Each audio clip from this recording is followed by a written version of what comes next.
नमस्कार, आप देख रहे हैं प्राइम न्यूज। मैं हूं राजेश कुमार। कोरोना काल के बीच कानून व्यवस्था को संभालने से लेकर लोगों के बीच जागरूकता फैलाने तक, लॉकडाउन के नियमों का पालन कराने से लेकर लॉकडाउन की अहमियत समझाने तक हर तरह की जिम्मेदारी देश में पुलिस के कंधों पर है। और अचानक से आए इस खतरे से लड़ने के लिए पुलिस को ना तो पहले से कोई ट्रेनिंग मिली, ना कोई हथियार, लेकिन फिर भी देश की पुलिस ने जो काम किया वो सराहनीय था।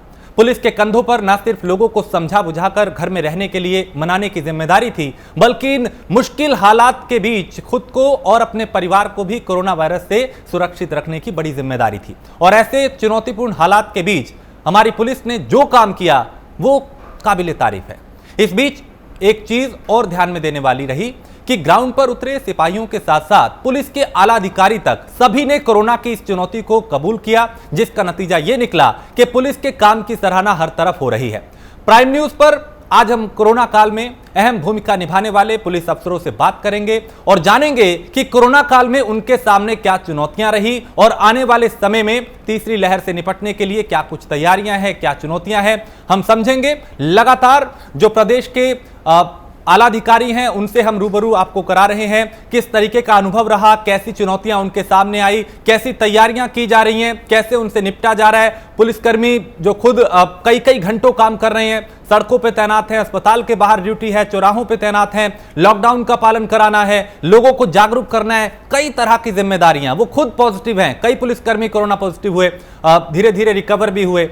इन तमाम चीजों के बीच में किस तरीके की चुनौतियां हैं, इसको हम समझेंगे। हमारे साथ अनिल कुमार राय हैं, आईजी बस्ती रेंज हैं, और कविंद्र प्रताप सिंह है जो कि आईजी प्रयागराज रेंज है। आप दोनों का बहुत स्वागत है सर प्राइम न्यूज पर।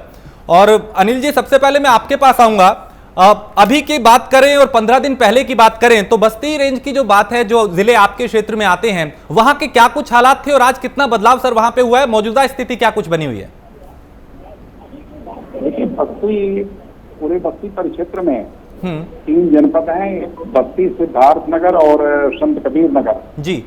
और इन तीनों जनपदों की आबादी लगभग 50 लाख से ऊपर है। जो कोविड की द्वितीय चरण की यहाँ पे समस्याएं आई, वो अप्रैल माह के प्रारंभ से जो है शुरू हुई थी जो है जी, और धीरे धीरे वो बढ़ती गई। अब यह है कि वर्तमान समय में जो कोविड की समस्या है उस पर काफी कुछ नियंत्रण पा लिया गया है। और जो हमारी लोगों के स्वस्थ होने की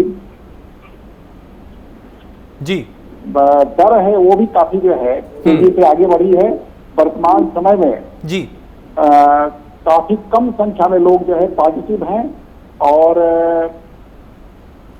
इस समय जिला के जो चिकित्सालय हैं वहां पे भी जो है ऑक्सीजन की या दवाओं की या किसी भी तरह की कोई प्रॉब्लम जो है वर्तमान समय में नहीं रह गई है। बीच में जरूर जो कुछ समस्याएं आई थी जिनका निदान जो है सभी संबंधित विभागों के सहयोग से इन जनपदों में किया गया है।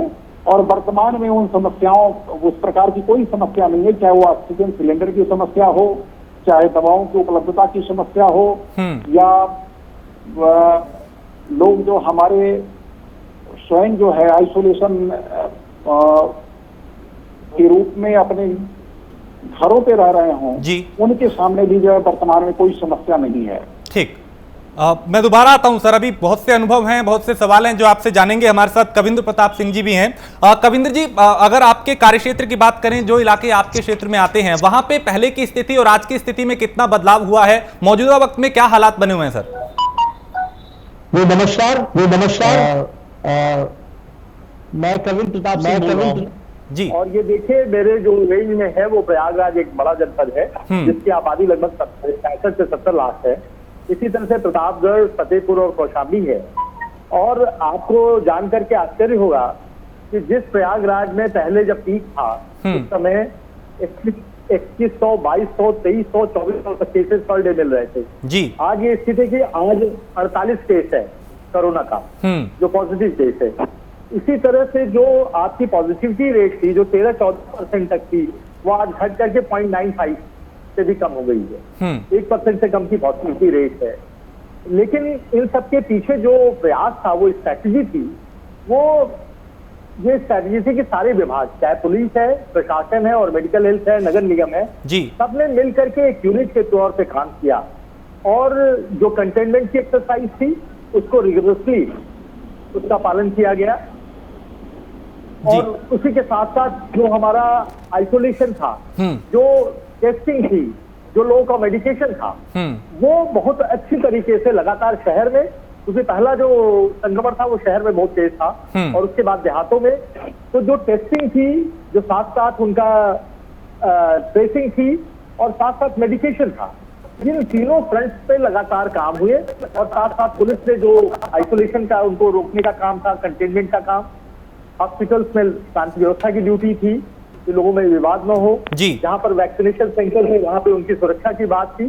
तो ये सारी की सारी फोर्सेस, विभाग, ये सारे मिलकर के एक टीम के रूप में सबने काम किया और उसका आज रिजल्ट है कि हमारे चारों जनपदों में जो पॉजिटिविटी रेट है वो 1 से कम है और अब 50 से कम की संख्या प्रयाग में है, 10 के लगभग केसेस प्रतापगढ़, फतेहपुर और कौशाम्बी में। तो एक टीम एफर्ट और जो नियम थे कंटेनमेंट के उसको सख्ती से पालन करने से ये हुआ है। साथ साथ लोगों को मास्क लगाने के लिए हम लोगों ने लगभग, मास्क की अगर मैं बात करूं तो हम लोगों ने चालान किया है लोगों का, 35 लाख लोगों का चालान हुआ है और पूरे रेंज की मैं बात कर रहा हूँ कोविड पीरियड में जी, और 4 करोड़ से ज्यादा की फाइन हुआ है। इसी तरह सार्वजनिक स्थानों पर जिन लोगों ने लापरवाही से थूकने की कार्रवाई की, जिन लोगों ने दुकानें खोली, जिन्होंने कोविड के जो गुड बिहेवियर है उसका नहीं पालन किया, तो उनको चालान किया गया, समझाया गया। पब्लिक एड्रेस सिस्टम का बखूबी इस्तेमाल किया। पूरे शहर में 202 पब्लिक एड्रेस सिस्टम लगे हैं जिससे हम लोग लगातार पब्लिक को एड्रेस करते हैं, लोगों को जागरूक करने के लिए बात करते हैं। बिल्कुल। तो इन सब का एक ऐसा प्रयास रहा कि खुद लोगों ने प्रशासन का सहयोग किया, कंटेनमेंट जोन को सख्ती से पालन किया, खुद लोग घरों के बाहर नहीं निकले, जो कोरोना का आंतरिक कर्फ्यू है उसमें हमको काफी सफलता मिली और इसके लिए मैं आपके माध्यम से अपने क्षेत्र के लोगों का भी धन्यवाद ज्ञापित करता हूँ कि लोगों ने हमारा साथ दिया और हम सब ने मिलकर के कोरोना के संक्रमण पर काफी हद तक नियंत्रण कर लिया है। जो सिचुएशन पैनिक की थी, एक जो पैनिक था, लोगों में घबराहट थी, हॉस्पिटल में बेड नहीं थे, दवाएं नहीं मिल रही थी, वो पैनिक सिचुएशन अब नहीं है। अब आसानी से लोगों को कोरोना के जो पेशेंट है बेड मिल रहा है, सारी दवाएं मिल रही हैं, कोई इस तरह की अब घबराहट नहीं है, चीजें नियंत्रण में। ठीक। और कविंद्र जी, चूंकि लोग कई ऐसे हैं जो जब बाहर निकलते हैं तो अगर पुलिस वाला सामने खड़ा है तो देख के मास्क लगा लिया, उसके बाद फिर हटा दिया, नीचे कर लिया, नियमों की अनदेखी करते हैं। क्या आप लोगों को ये समझाने में कामयाब हुए कि ये चालान काटना हमारा मकसद नहीं, आपको जागरूक करना हमारा मकसद है, आपको पुलिस से नहीं कोरोना से डरना है? जी निश्चित रूप से ये एक थोड़ी सी टेंडेंसी थी, लेकिन इस स्टेज में जो कोरोना का दूसरा संक्रमण था वो इतना गंभीर था कि बहुत सारे घरों में लोग कोरोना से अफेक्ट हुए जी, और उनको ये लगा कि नहीं ये सही थ्रेट है और यदि वो लापरवाही करेंगे तो वो कोरोना की चपेट में आ जाएंगे। तो एक तो इस संक्रमण की गंभीरता और इसका जो वाइड स्प्रेड था उसने लोगों को जागरूक किया और हमने अपने पब्लिक एड्रेस सिस्टम से लोगों को समझाने का काम किया कि आपकी सुरक्षा के लिए है, पुलिस के लिए नहीं। जैसे लोग पुलिस को देख के हेलमेट लगा लेते हैं जी, उसी तरह से शुरू में एक टेंडेंसी थी कि मास्क लोग जेब में रखे रहते थे या नीचे गले के नीचे रखते थे, पुलिस को देख के लगा लेते थे। लेकिन जब उनके साथ हुआ और उन्होंने ये देखा कि नहीं ये वास्तव में गंभीर समस्या है, तो मैं देख रहा हूँ 95% से ऊपर लोग स्वेच्छा से इन चीजों का पालन कर रहे हैं, मास्क लगा रहे हैं जी, कोशिश लोग भीड़ में नहीं जा रहे हैं। ठीक, एक अच्छी बात, अच्छा सिविक सेंस डेवलप हुआ है। कोरोना के जो गुड बिहेवियर है, अच्छी बातें हैं, ठीक, वो लोग सीख रहे हैं। तो मैं आपसे यही कहूंगा कि इसमें लोगों का भी सेंसिटाइजेशन बहुत हुआ है, बिल्कुल, लोग शिक्षा से ये काम कर रहे हैं। चलिए अनिल कुमार जी, आपका रुख करेंगे सर। और इस दूसरी लहर में पुलिस प्रशासन के सामने जो सबसे बड़ी चुनौती थी वो क्या रही और उसको किस तरीके से पार पाया गया? क्योंकि हमने देखा कि आप जैसे काबिल अफसर खुद सड़क पे उतर के लोगों को जागरूक भी कर रहे हैं, वहां पे सैनिटाइजर, मास्क और तमाम जरूरी चीजें हैं वो उपलब्ध करा रहे हैं, तो कैसे सबसे बड़ी जो चुनौती थी वो आपके सामने क्या आई? सबसे बड़ी चुनौती जो हमारे सामने थी वो लोगों का विश्वास जीतना था और उस विश्वास को जीतने में हम कामयाब भी रहे हैं, क्योंकि प्रशासन के सभी अंग मिलकर के एक साथ काम करते रहे। यहाँ तक कि सबसे ज्यादा जो होम आइसोलेशन में हमारे मरीज रहे हैं उनसे हमारे पुलिसकर्मियों ने स्वयं जाकर के संपर्क किया, एक एक मरीज से संपर्क किया जी। उनके मोबाइल नंबर पे संपर्क किया, उनके घरों पे गए और उनसे उन्होंने पूछा कि आपको सारी दवाएं पर्याप्त मात्रा में मिल गई हैं कि नहीं मिल गई हैं, कौन आया कौन नहीं आया, आपको कोई समस्या है कि नहीं है। हमारे बीट पुलिस ऑफिसर कितने हैं गांव में, उनके सबके नंबर भी जो है पंचायत भवनों पे जो है डिस्प्ले किए गए हैं और उन नंबरों पे कोई भी गांव का व्यक्ति जो है कॉल करके अपनी समस्या के बारे में जो है बता सकता है। कोरोना से संबंधित जो भी समस्याएं आई उनको जो है उन बीट पुलिस ऑफिसर्स को भी लोगों ने बताया, उन बीट पुलिस ऑफिसर्स ने जो है उच्चाधिकारियों को बताया और उसका समाधान किया गया।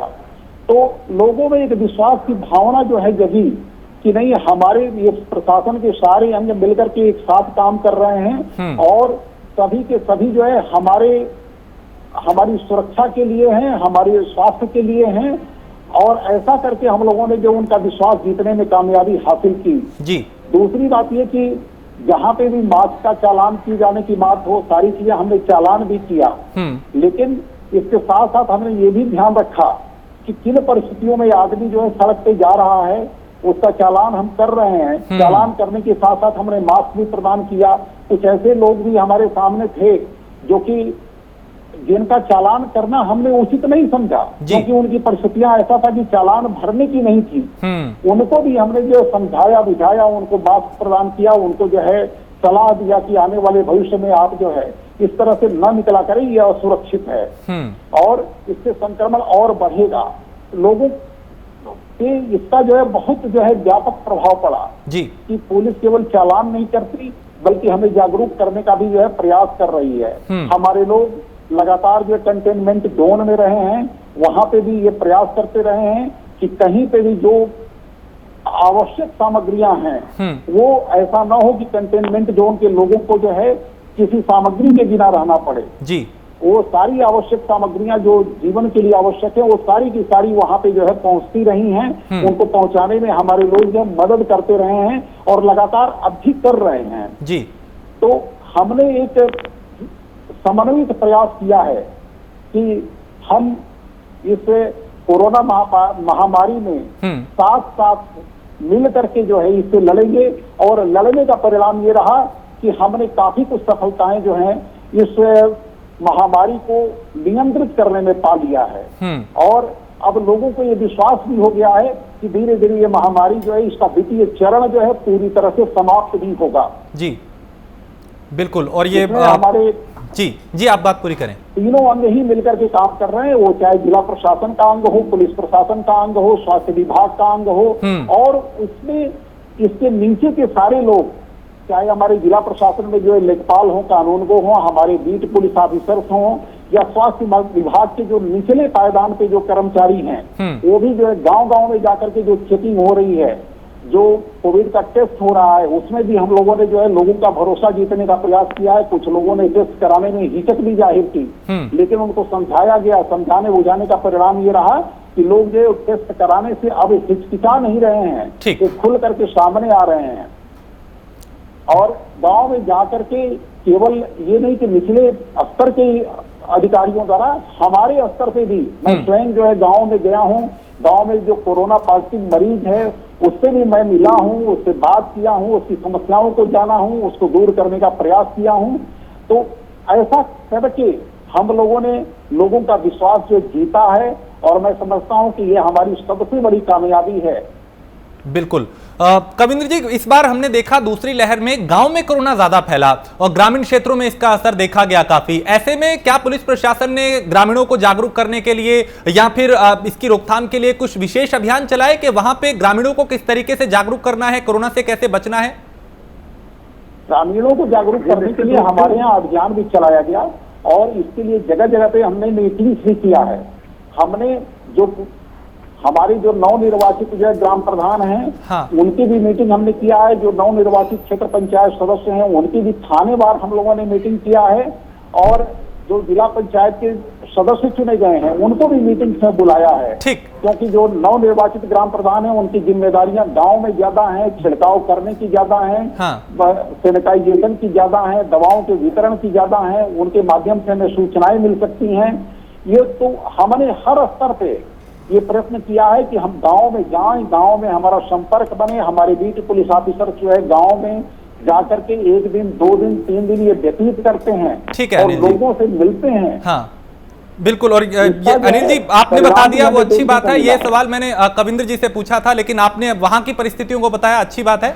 कविंद्र जी मैं आपसे यही समझना चाह रहा हूं कि ग्रामीण क्षेत्रों में किस तरीके से कोरोना पे लगाम लगे, ग्रामीणों को जागरूक करना है, वहां पे इसकी रोकथाम के लिए क्या विशेष तैयारी की गई थी? हमने विशेष तैयारी इसके लिए यही किया है कि गांव में जब हम जाते हैं तो पंचायत भवन पे ही या वहाँ का प्राइमरी स्कूल हो, वहाँ पे हमारे लोग जो है एक साथ गांव के लोगों को इकट्ठा करते हैं। कुछ गांव के संप्रांत जब वहाँ पे इकट्ठा होते हैं, उसके बारे में जो है हमारा पुलिसकर्मी होता है, लेखपाल होता है संबंधित क्षेत्र का, और जो प्राथमिक स्वास्थ्य केंद्र के कर्मचारी होते हैं, वो तीनों उनकी मीटिंग करते हैं और पूरी तरह से जो है हम उनको समझाते हैं कि ये कोरोना महामारी क्या है, इससे हमें कैसे लड़ना है, कैसे हमें बचाव करना है, कैसे इस पे नियंत्रण पाना है, और उनके तौर तरीकों को हम बताते हैं, उन दवाइयों को बताते हैं, हमें कैसे जो है सोशल डिस्टेंसिंग को मेंटेन करना है, मास्क लगाना है, इन बच्चों पे इसका क्या प्रभाव जो हो सकता है, आने वाले दिनों में क्या हो सकता है, इसके लिए हमें सतर्क और जागरूक रहना है। निरंतर इन चीजों के बारे में जो है हम गांव गांव में जागरूकता जो है अभियान जो चलाए हुए हैं। उसका परिणाम ये रहा है कि हम लोगों का विश्वास जीतने में जो है कामयाब हुए हैं। ठीक है, अब मैं कविंद्र जी का रुख करूंगा। कविंद्र जी, प्रयागराज में किस तरह की चुनौतियां रही, और अभी मैं आगे की अगर बात करें, चूंकि विशेषज्ञ जो हैं वो कह रहे हैं कि तीसरी वेव आ सकती है, तीसरी लहर आ सकती है, उसके लिए सर कोई विशेष तैयारी की गई है आपकी तरफ से? ये देखिए, ये जो आपने पूछा कि गांव में संक्रमण की बात है। हाँ जी। तो गांव में जैसे शहर में हमारी टीमें थी जो सर्वे करती हैं, तो शहर में लगभग 435 टीमें थी। तो गांव ग्रामीण क्षेत्र बहुत बड़ा है, तो वहाँ 4262 टीमें बनाई गई, जिसमें एक आशा बहुत ही एक टीचर थे, या आंगनबाड़ी की एक महिला कर्मी थी, एक टीचर थे। तो 4262 टीमें बनी थी जो गांव गांव जाकर के सर्वे करना, जो कोरोना से संक्रमण की जिनकी लक्षण है, कोरोना लाइक लक्षण है, सारी की या लाइक जो इन्फ्लुएंजा लाइक के लक्षण है या एक्यूट रेस्पिरेटरी सिंड्रोम है, उनको अलग करना, उनको तत्काल दवा देना और उनकी टेस्टिंग कराना। तो ये स्ट्रैटेजी थी कि सर्वे करना, ऐसे लोगों को जिनको कोरोना का लक्षण है उनको अलग करना, उनको आइसोलेट करना, उनको दवा देना और उनका टेस्टिंग कराना।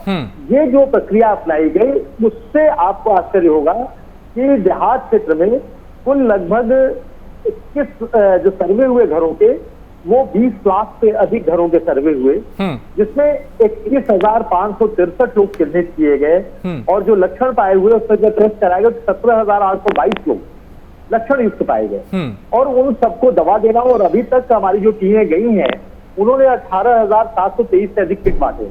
इसके अलावा प्राइवेट तरीके से कुछ आरएसएस के लोगों ने, कुछ स्वयंसेवी संस्थाओं ने भी 6,000 मेडिकल किट्स बांटे हैं जो कोरोना के।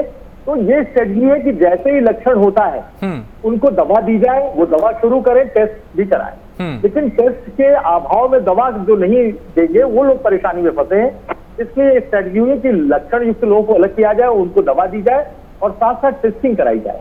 ये स्ट्रेटजी काम की है और इससे हम कोरोना को नियंत्रित करने में बहुत हद तक सफल रहे। और आज पॉजिटिविटी रेट 1% से कम है और डेथ रेट भी कम है। आज 2 लोग ही केवल हुए हैं और 48 लोग ही कोरोना से संक्रमित पाए गए हैं। और जो थर्ड स्टेज की बात कर रहे हैं आप जी, तो थर्ड स्टेज अभी देखिए ये एक एक्सपर्ट्स का क्योस है, एक अनुमान है, लेकिन उसको लेकर के जैसे अगर कुछ होता है तो उसको लेकर के ऑक्सीजन की जो जरूरत है उसके लिए 30 ऑक्सीजन प्लांट्स लग रहे हैं जी। हर बड़े हॉस्पिटल प्राइवेट जहाँ पे 50 बेड से अधिक है उनको ऑक्सीजन प्लांट लगाने की बात है। सरकारी जो CST है, जो मेडिकल कॉलेज है हमारा, वहाँ पे तिथाई डिस्ट्रिक्ट हॉस्पिटल है और 2 हॉस्पिटल्स हैं। इसी तरह से लगभग 30 ऑक्सीजन प्लांट लग रहे हैं और ऑक्सीजन बेड बढ़ाए जा रहे हैं।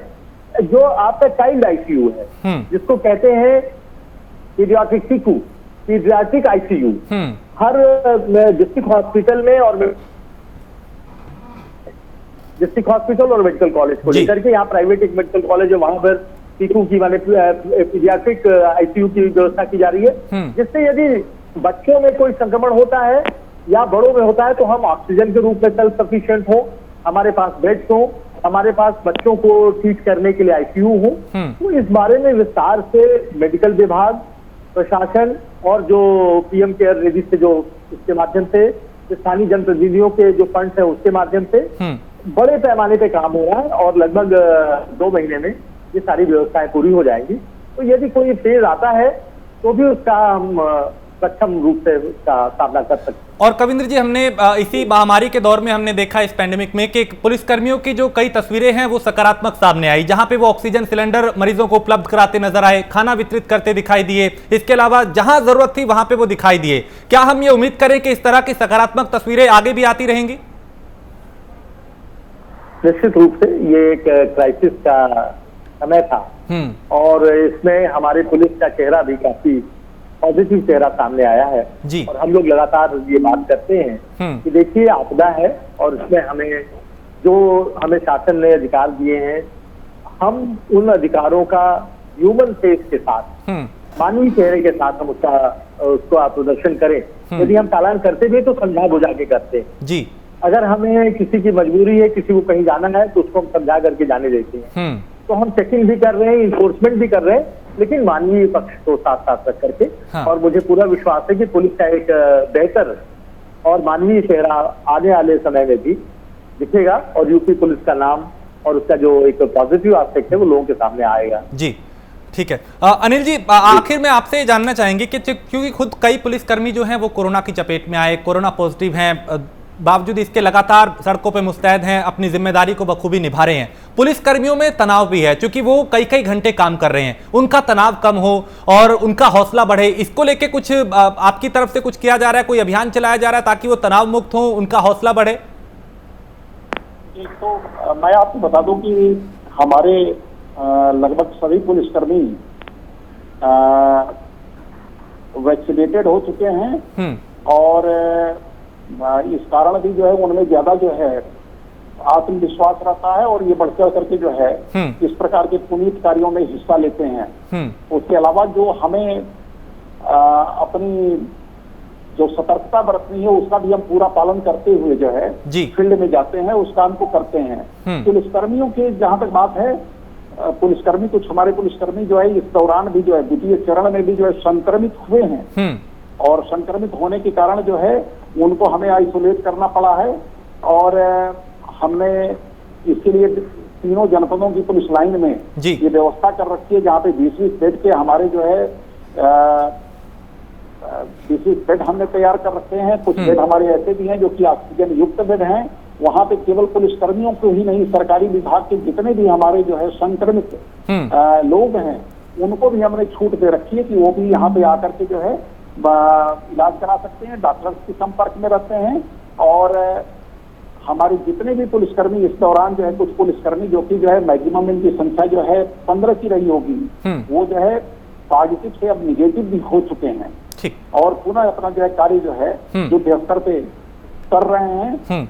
इसके अलावा सबसे बड़ी चीज जो है हमारा काम जो है जनता के बीच में ये संदेश देना रहा है, शासन की नीतियों को, जो कोरोना पे शासन का जो मार्गदर्शन है समय समय पे हमें जो है मिलता रहता है, उसको जो है पालन करवाने में हम, और सबसे बड़ा चीज जो है हमने जो है ये किया है कि लोगों में ये विश्वास रहे कि उत्तर प्रदेश पुलिस हमारे साथ है। इस महामारी के दौरान हम पूरी तरह से उनके साथ हैं और ऐसा करके ही हम जो है सामान्य जन का विश्वास जीत भी सकते हैं और ऐसा हमने इस मंडल में किया भी है। हाँ।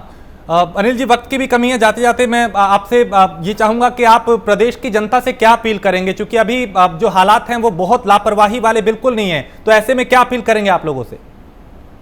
देखिए, हम जो है सबसे बड़ी चीज ये है कि हम ये एक ऐसा वायरस है जो कि अदृश्य है, जिससे हम लड़ रहे हैं और इससे लड़ाई में हमारे जो है धैर्य, संयम की जो है सबसे बड़ी आवश्यकता है। और निश्चित रूप से जो है यदि हमने धैर्य रखा, संयम रखा, हमने कोरोना प्रोटोकॉल का पालन किया, सोशल डिस्टेंसिंग को मेंटेन रखा, तो निश्चित है कि इसमें विजय जो है हमारी होगी।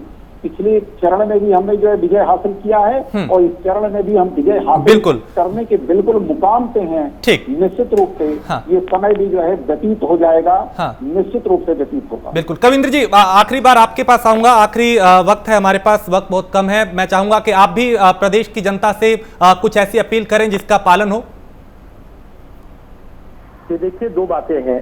जो सबको समझने की जरूरत है। वो पहली बात तो ये है कि कोरोना के जो बिहेवियर्स हैं, कोरोना के बचाव के जो उपाय है वो करने हैं।